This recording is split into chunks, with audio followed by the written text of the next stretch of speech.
Ang pagsusumikap ay hindi sapat para yumaman. At ito ang dahilan kung bakit maraming tao ang araw-araw nagtatrabaho ng husto pero nananatiling kapos.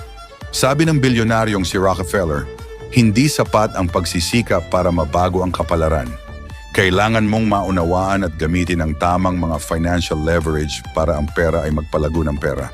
Ang unang leverage ay mga bonds. Hindi inilalagay ng mayayaman ang pera sa bangko.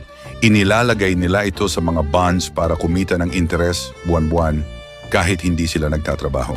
Ligtas, simple, at nagbibigay ng matatag na cash flow. Ang ikalawang leverage ay mga sistema.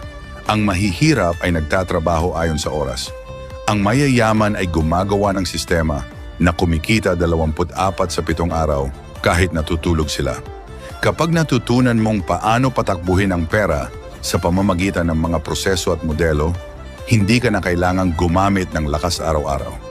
Ang ikatlong leverage ay pera ng ibang tao. Hindi mo kailangang magkaroon ng malaking kapital para magsimula. Ang tunay na mayayaman ay marunong gumamit ng pondo mula sa bangko, investors o partners para makalikha ng kita. Hindi nila ginagamit ang sarili nilang pera. Ginagamit nila ang pera ng iba para magbuo ng yaman. Ang ikaapat na leverage ay cash flow.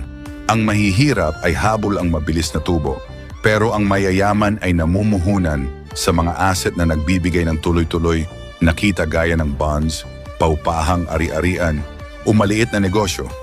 Dahil ang tuloy-tuloy na cash flow ang nagbibigay ng pangmatagalang yaman, hindi ang biglaang swerte.